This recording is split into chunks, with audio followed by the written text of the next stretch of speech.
Hello बच्चों, स्वागत है आपका आपकी यूट्यूब चैनल गणेशाय वर्ल्ड पर। तो अभी अपन फिजिक्स की क्लास कंटिन्यू करते हैं। जैसा कि हमने लास्ट क्लास में ओम के नियम की व्युत्पत्ति की थी बहुत शानदार तरीके से, और जहां पर अपन ने और एक ही डेरिवेशन में 5 से 6 फॉर्मूले भी कैलकुलेट किए थे।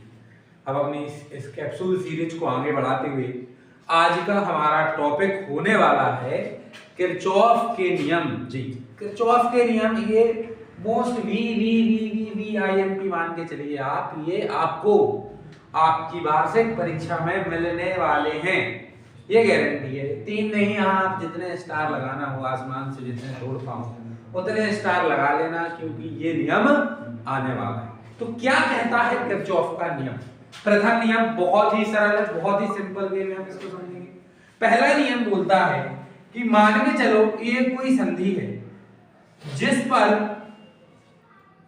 क्या हो रहा है कि I1, I2 और I3, ये करंट जो है ये यह संधि की ओर आ रहा है, और यहां से I4, I5, ये जो करंट है यह संधि से बाहर जा रहा है। निशान पर जरूर ध्यान।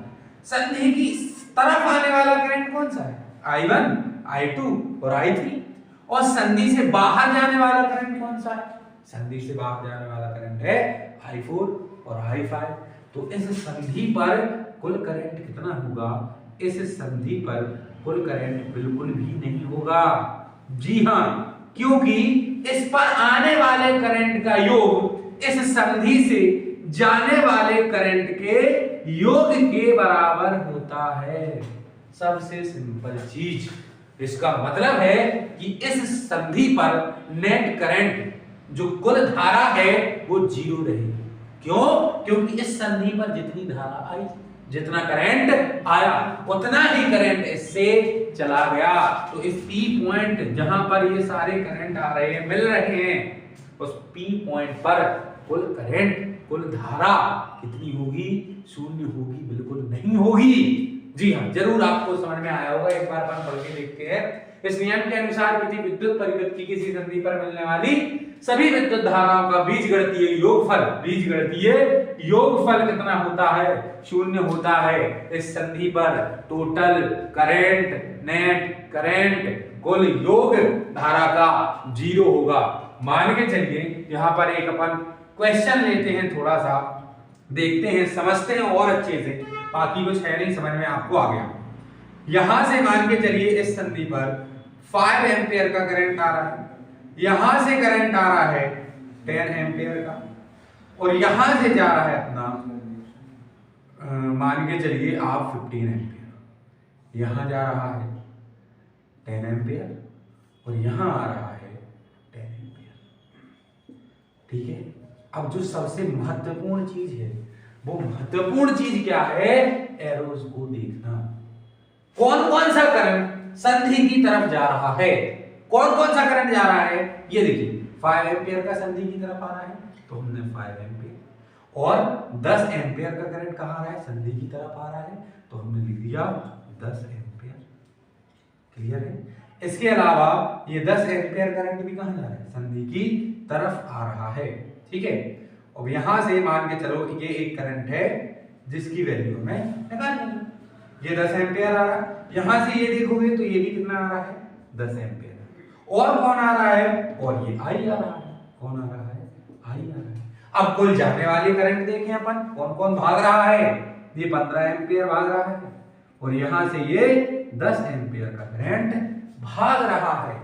आई बात समझ में? बिल्कुल आ रही है। यहां से देखो तो 10 और 10 20 और 5 25 एम्पियर प्लस आई, और यहां 25। अरे ये तो गड़बड़ हो गई, 25 25। चलो एक काम करो कि अपन क्या करें, जो निकलने वाला करंट था इसको 10 की जगह 20 कर ले रहे, तो यहां ये आ जाएगा 20 एम्पियर।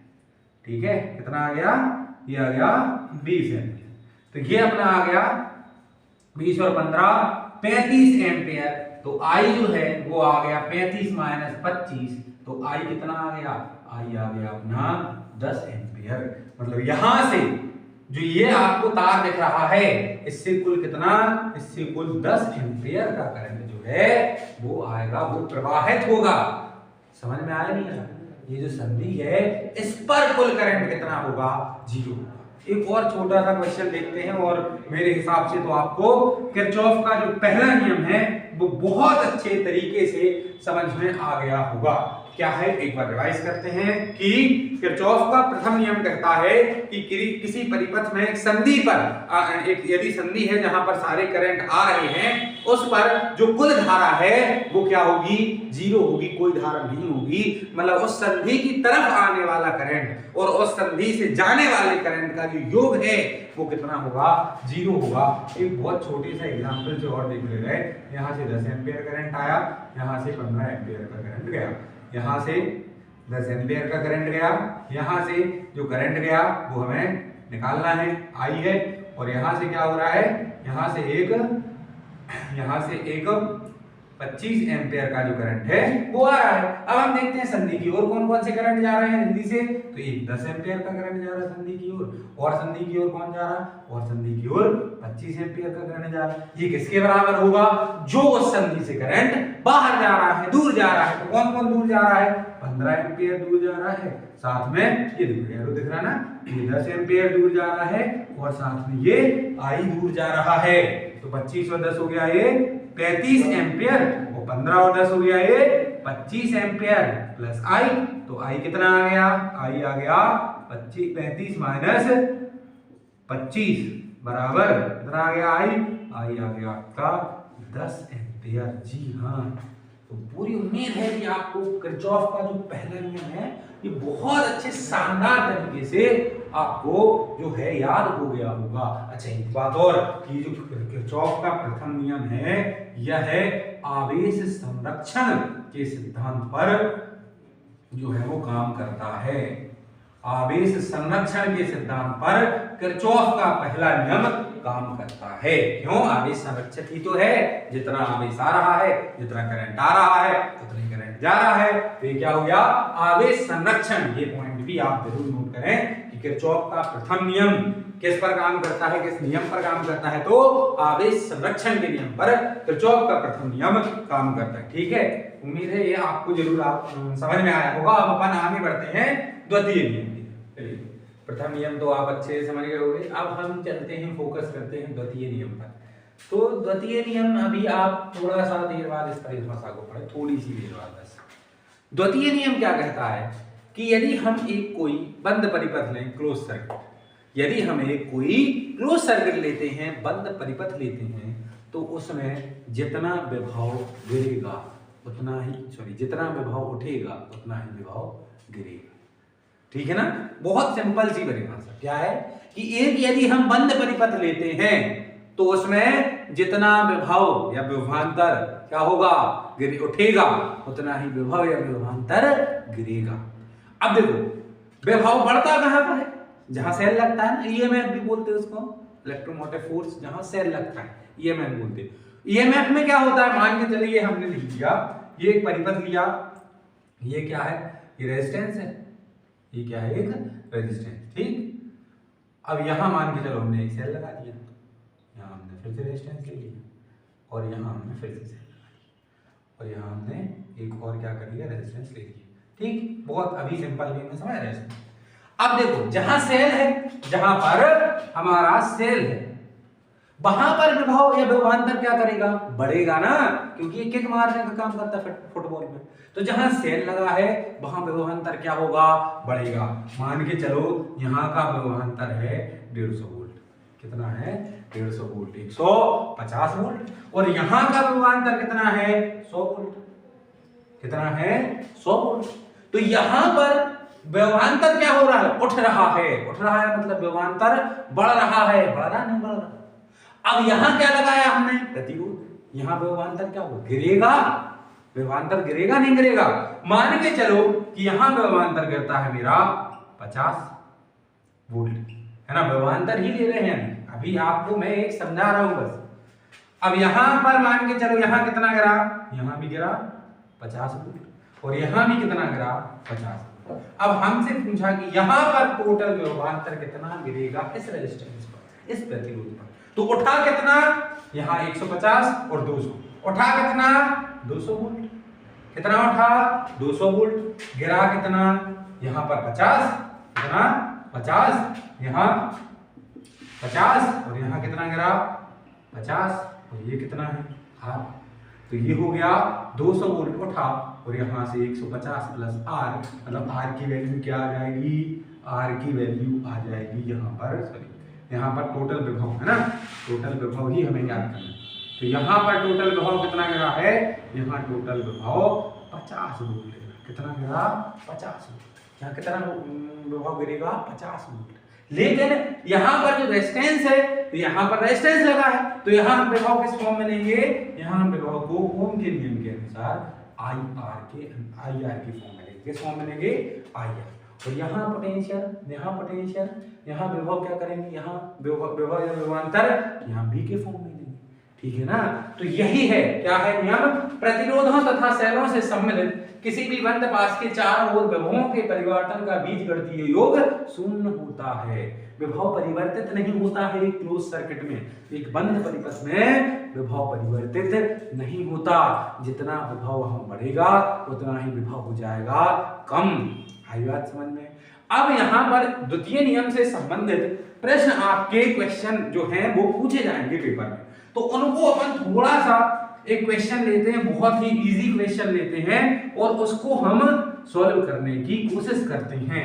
लेकिन उसके पहले आपको कुछ साइन कन्वेंशन पढ़ने होंगे कि कब हमें कौन सा विभव जो है वो धनात्मक लेना है, कब ऋणात्मक लेना है, ये आपको थोड़ा सा समझना होगा। ज्यादा इसमें आप परेशान ना हो, आपको थोड़ी देर में सब समझ में आने चाहिए। अब देखिए, यदि हम यहाँ माइनस से जा रहे हैं प्लस, ये है यहाँ माइनस से प्लस जा रहे हैं, तो जो ईएमएफ है, ईएमएफ है ना, ईएमएफ मतलब वोल्टेज ही, ईएमएफ क्या होता है, ईएमएफ मतलब होता है मैक्सिमम वोल्टेज, है ना। ईएमएफ और वोल्टेज देखा जाए तो एक दूसरे की पर्यायवाची है ना। इलेक्ट्रोमोटिव फोर्स, ईएमएफ कहाँ, वोल्टेज कहाँ लगता है, वो वोल्टेज तार के हर एक भाग पर जो है वो विभव या विभवांतर लगता है। लेकिन ईएमएफ कहाँ लगता है, ईएमएफ सेल में लगता है। सेल को ही हम ईएमएफ बोल सकते हैं अभी के लिए, ठीक। तो ये सेल है, ये ईएमएफ इसको हम बोल सकते हैं, सेल आप सेल मान के चलो ई। यदि हम ऋणात्मक से धनात्मक जा रहे हैं तो ई हमें क्या लेना है, ई हमें लेना है पॉजिटिव। यदि हम जा रहे हैं सर, हम जा रहे हैं मतलब रुक जाओ अभी समझ में। यदि हम ऋणात्मक से धनात्मक जा रहे हैं, जाएंगे अभी, ठीक, थोड़ा सा संयम रखें। यदि हम ऋणात्मक से धनात्मक जा रहे हैं तो ईएमएफ हम क्या लेंगे, पॉजिटिव। और यदि हम कहां से कहां जा रहे हैं, यदि हम धनात्मक से ऋणात्मक जा रहे हैं तो ईएमएफ हम क्या लेंगे, तो ईएमएफ हम लेंगे नेगेटिव। इस बात का थोड़ा सा ध्यान रखें, सो थोड़ा सा सब पकड़ें। अभी आपसे क्वेश्चन है यूं बने। अब यदि हम रेजिस्टेंस की बात करें, प्रतिरोध की बात करें, यदि धारा जा रही है इस दिशा में और हम जा रहे हैं उसकी विपरीत दिशा में, तो हमें आई आर कैसा लेना है, नेगेटिव। यदि धारा इस दिशा में जा रही है, कैसे इस दिशा में, हम कैसे इस दिशा में, थोड़ा सा। यदि धारा इस दिशा में जा रही, हम इस दिशा में जा रहे हैं, तो हमें आई आर नेगेटिव लेना है। अब यदि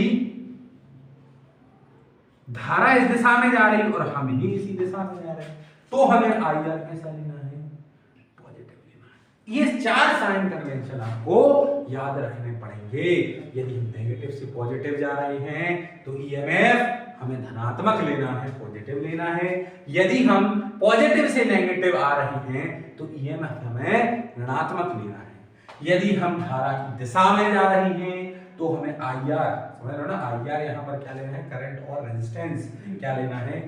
यदि विपरीत जा रहे हैं तो ऋणात्मक, और यदि उसी दिशा में जा रहे हैं तो धनात्मक। इसका आप एक बार स्क्रीनशॉट जरूर ले लें, ठीक। चलिए अब अपन एक क्वेश्चन करते हैं, थोड़ा इजी सा क्वेश्चन, ये आपको समझ में जरूर आ जाएगा, ठीक है। एक क्वेश्चन देखते हैं अपन। मान के चलो ये मैं एक बंद परिपथ बना रहा हूं, ये मैंने एक बंद परिपथ बनाया, ठीक।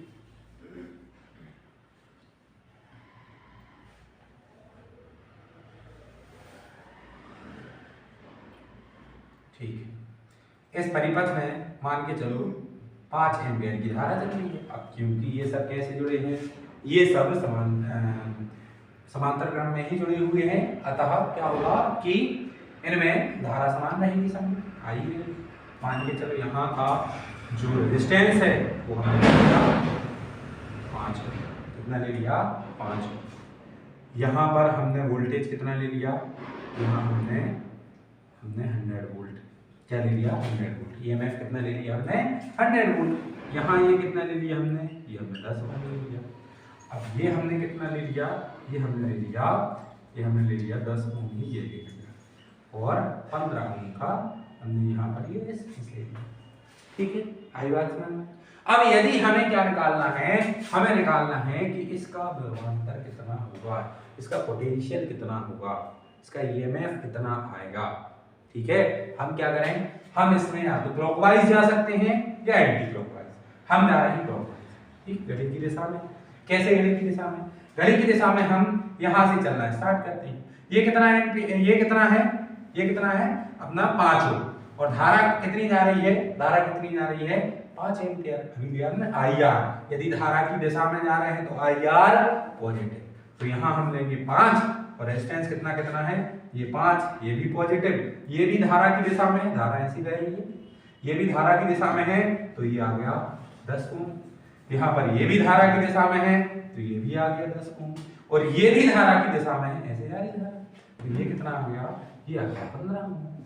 अब जो कुल ईएमएफ जो जहां उठ रहा है वो भी बराबर होगा, ये ऋणात्मक है और ये धनात्मक है, ये ऋणात्मक और ये धनात्मक। हम कैसे आ रहे हैं, ऋणात्मक से धनात्मक। कैसे आ रहा है, ऋणात्मक से धनात्मक। तो ये ईएमएफ है, ईएमएफ कितना होगा, ये पॉजिटिव लेंगे, हम धनात्मक लेंगे 10 वोल्ट और ये कैसा लेंगे, ये भी हम धनात्मक में भी लेंगे जिसके हमें वैल्यू निकालनी है। ठीक है ना। अब क्या होगा, अब 10 और 10 20, 20 और 5 25, 25 और 15 40 बराबर 10 और ये हमें यहाँ पे विभव निकालना है।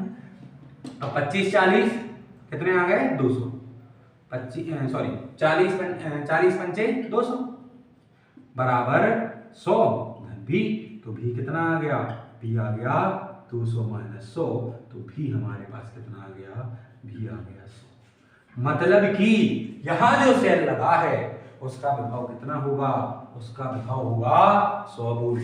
यहाँ जो विभव लगा है उसका विभव कितना होगा, यहाँ जो सेल लगा उसका विभव 100 वोल्ट होगा। ठीक है ना। अब इस साइन कन्वेंशन यदि आपको बहुत अच्छे तरीके से आएंगे तो मेरी मानिए ये बहुत ही काम की चीज है, बहुत काम की चीज है ये द्वितीय नियम। इसके लिए आपको 2 से 3 क्वेश्चन की प्रैक्टिस जरूर करनी पड़ेगी। आइए एक क्वेश्चन अपन और देखते हैं। चलिए, तो यहाँ पर ये प्रश्न है, क्वेश्चन है जिसमें हमें क्या दिया गया है, सबसे पहले देख लें। यहाँ पर एक रेजिस्टेंस है ना, जिसका प्रतिरोध करना है 10 ओम। यहाँ पर एक क्या लगा हुआ है, पोटेंशियल लगा हुआ है, विभव लगा हुआ है, सेल लगा हुआ है। कितने वोल्ट का लगा है, 10 वोल्ट का लगा है। यहाँ पर क्या हो रहा है, 40 ओम का एक क्या लगा है, रेजिस्टेंस लगा है और यहाँ पर 20 ओम का क्या लगा है, एक रेजिस्टेंस लगा है और यहाँ सेल लगा है 20 वोल्ट। कितने वोल्ट का सेल लगा है, यहाँ पर 20 वोल्ट का एक सेल लगा है। हमें क्या निकालना है, हमें धारा निकाल ली है, I1 निकाल ली, I2 निकाल ली और I3 निकाल ली। अब देखो, यदि हमें पता है कि हमें 3 मान निकालने हैं, यदि हमें 3 मान निकालने हैं तो सीधी सी बात है कि हमें 3 समीकरण आना चाहिए। 3 समीकरण से ही 3 वेरिएबल्स 3 मान निकलते हैं। तो पहला हम समीकरण क्या लगाएं, इसको हम A संधि नाम दे देते हैं, इसको B संधि नाम दे देते हैं। तो संधि A पर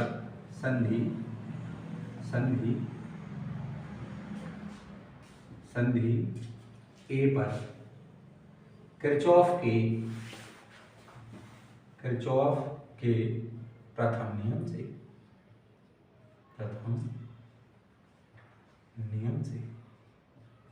क्या होगा भाई, संधि ए पर किरचॉफ का प्रथम नियम, कौन कौन सी धाराएं आ रही हैं, तो आ रही हैं I1 और I2 है ना। देखो ये I1 धारा आ रही है संधि की तरफ और ये I2 धारा आ रही है संधि की तरफ, और इस संधि से निकल कौन सी धारा रही है, तो इस संधि से I3 धारा निकल रही है, समीकरण नंबर 1।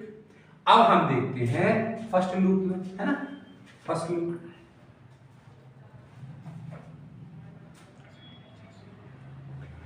यदि हम फर्स्ट लूप की बात करें और इसमें हम जाते हैं कैसे, इसमें हम जाते हैं क्लॉकवाइज।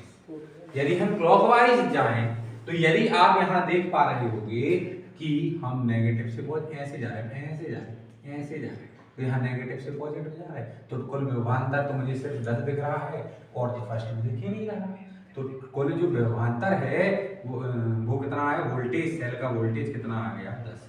ये किसके बराबर होगा, ये बराबर होगा, यदि आप देखो तुम धारा की दिशा में जा रहे हैं तो हम इसको कैसा लेंगे, पॉजिटिव, तो 10 I1। यहां भी हम धारा की दिशा में ही जा रहे हैं और यहाँ धारा कौन सी है, I3। यहाँ धारा कौन सी है, यहाँ से यहाँ तक देखा जाए तो यहाँ से यहाँ तक धारा कौन सी है, I1। यहाँ से यहाँ तक धारा है I3 और यहाँ से लेकर यहाँ तक है, तो ऐसा है, यहाँ तक धारा कौन सी है, I2 है। तो यहाँ I1 और हमने ले लिए 10 I1।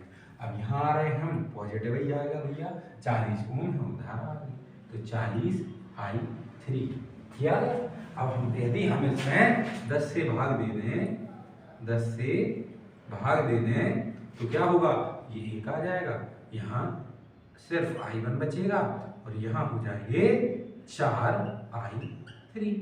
ये बन गया अपना समीकरण 2। कौन सा समीकरण बन गया, समीकरण। अब यदि हम इसमें बात करें, यदि हम इसमें क्लॉकवाइज जाते हैं तो इसके भी अपोजिट जाएंगे, इसके भी जाएंगे, इसके भी, तो हम इसमें एंटी, आप क्लॉकवाइज भी जा सकते हो, आंसर वही आएगा। हम इसमें जा रहे हैं भैया ऐसे, कैसे जा रहे हैं, ऐसे, ठीक। यदि हम इसमें ऐसे जाएंगे तो जो विभव है धन से ऋण जा रहे हैं ना, धन से ऋण। अब हम किसकी बात करें, सेकंड, किसकी बात कर रहे हैं, सेकंड। अब सेकंड लूप में क्या हो रहा है, जो विभव है वो कितना है, 20।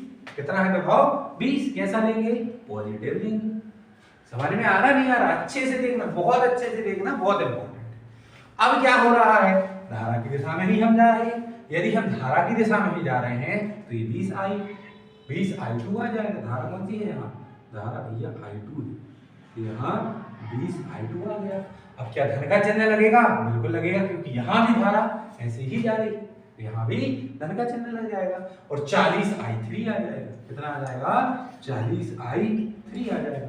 अब क्या करें, इसमें 20 से भाग दे सकते हैं, तो 20 से भाग दे दें। यदि हम 20 से भाग देंगे तो हमें यहाँ मिल जाएगा 1, यहाँ मिल जाएगा I2 और यहाँ मिल जाएगा 2 I3। ये बन गया समीकरण नंबर 3।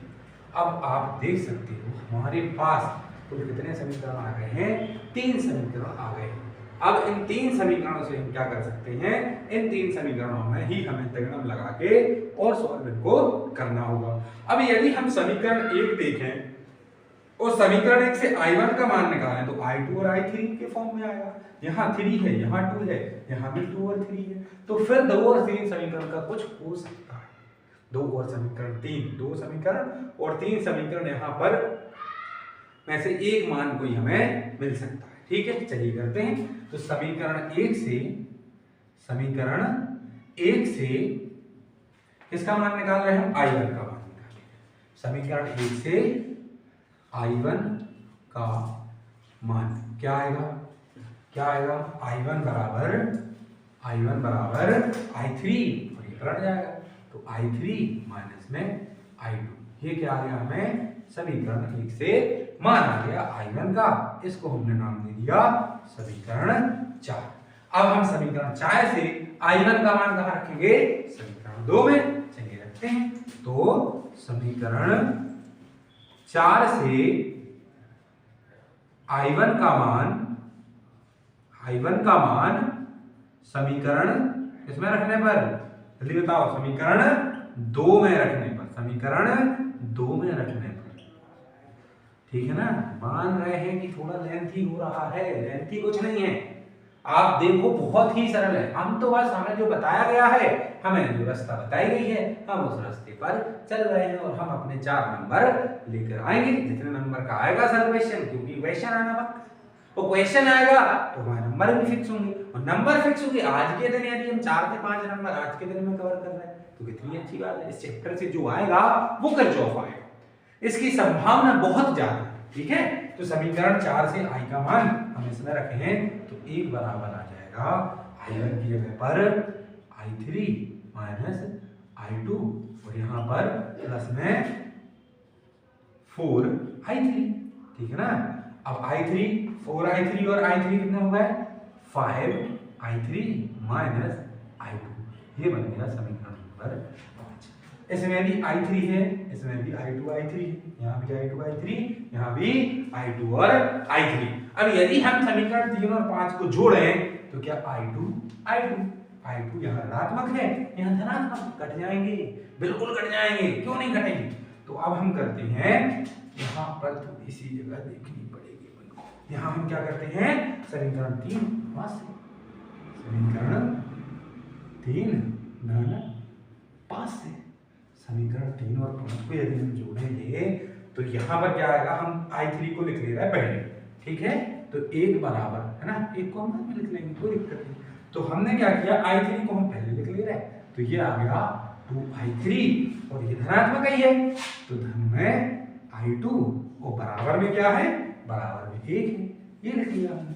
अब समीकरण 5 क्या है, यहाँ है 5I3 और माइनस में क्या है I2 और बराबर में क्या है 1 है। जोड़ दो इनको, जोड़ेंगे तो I2 कैंसिल, 5 और 2 7I3 बराबर 1।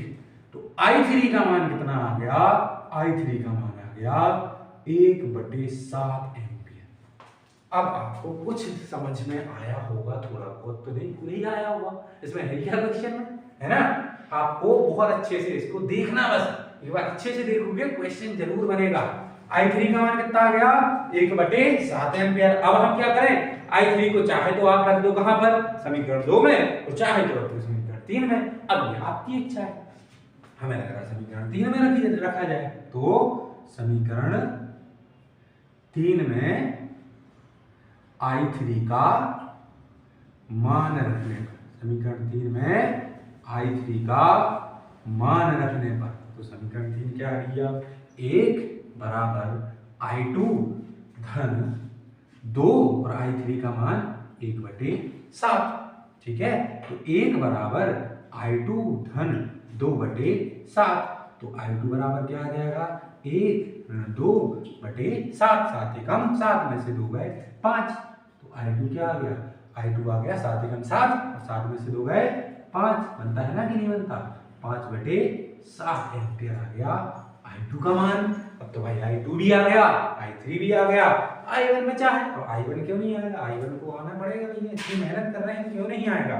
तो अब हम क्या करें, I1 के मान के लिए हम समीकरण 2 में रख देते हैं, किसका, I3 का मान, ठीक है ना। तो हम अब क्या करते हैं, समीकरण 2 में I3 का मान रखने पर,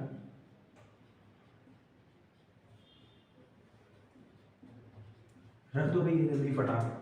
तो ये आ गया 1 बराबर I1 प्लस 4 और I3 का मान कितना आया था 1/7, तो ये आ गया I1 प्लस 4/7। अब यदि हम यहाँ से I1 की वैल्यू निकालें तो वो आएगी 1 ऋण 4/7, 7 एकम 7, 7 में से 4 गए, जल्दी बताओ, 7 में से 4 गए 3, ये आ गया 3/7। ये देखिए आप I1 का मान कितना आ गया, I1 का मान आया है एम्पियर, जरूर लिखना है ना, मात्रक लिखना बहुत आवश्यक है। I1 का मान कितना आया, I1 का मान आ गया 3/7 एम्पियर। I2 का मान कितना आया, I2 का मान आया 5/I2 का मान कितना है 5/7 एम्पियर और I3 का मान कितना आया है 1/7 एम्पियर। ये हमारे पास I1, I2, I3 के मान हो गए। बहुत ही इंपॉर्टेंट न्यूमेरिकल, बहुत ही इंपॉर्टेंट न्यूमेरिकल है। ऐसे न्यूमेरिकल आपको देखने को मिलेंगे ही अपने क्वेश्चन पेपर में, क्योंकि किरचॉफ का नियम इस साल का बहुत ही इंपॉर्टेंट नियम है।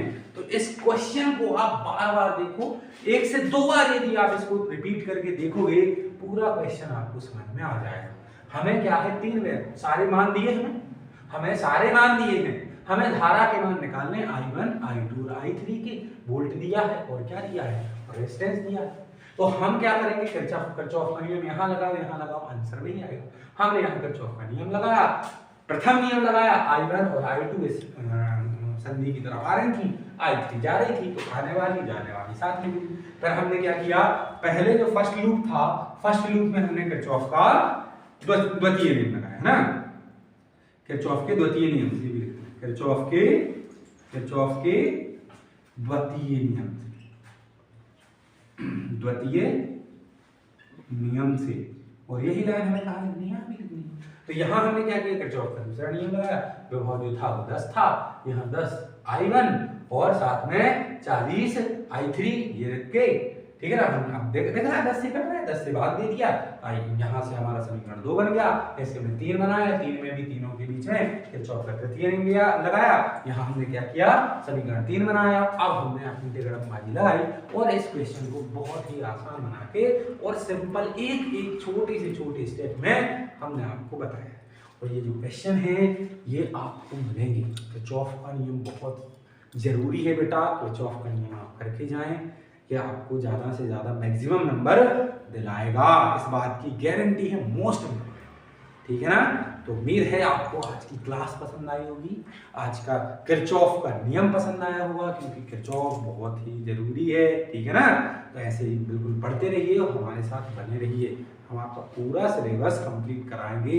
ऐसे इंपॉर्टेंट क्वेश्चन, ये क्वेश्चन भी उतना ही इम्पोर्टेंट है, ये क्वेश्चन भी आया हुआ क्वेश्चन, तो ये भी उतने इम्पोर्टेंट, ये भी करके जाएं और ये प्रश्न पढ़ के जाएं, ठीक है। अब मिलते हैं अपन कल अगले वीडियो के साथ, धन्यवाद।